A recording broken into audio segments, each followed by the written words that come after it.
Welcome to week 21. We're looking this week at 2 Samuel 24, 1 Chronicles 21 through 29, 1 Kings 1 and 2, and 21 Psalms. Days 143 through 149.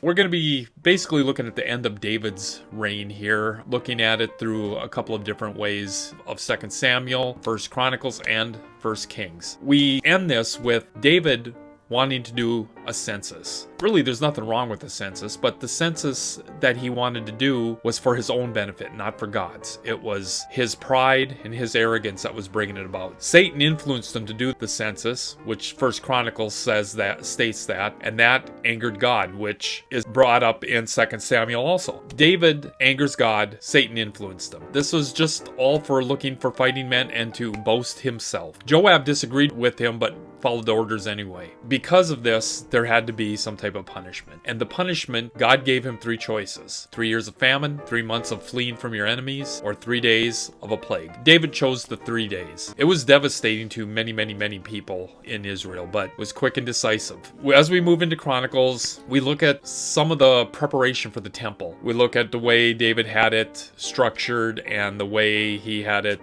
planned. Levites, priests, officers of the army, judges. He just prepped everything up so when Solomon came to reign, Solomon could just build. And Solomon, this is where King David dies in 1 Chronicles 29, and in 1 Kings 1 and 2 is the end of David's reign. Solomon is acknowledged as the king before David's death. Have to kind of do that because Adonijah planned to set up the kingdom for himself before David died. Upon hearing this, Bathsheba came to the king, said, "Hey, this is what's happening." King David brought his people before him, anointed Solomon as king. And he established King Solomon's reign at that point in time before he died. That makes a very interesting family dynamic, shall we say. The dysfunction of King David transitions into the dysfunction of King Solomon. The Psalms that we go through, there's 21 of them that we're looking at. They're like the other ones that we have, a lot of praise songs. The Lord is my strength. But we start moving from Psalms that David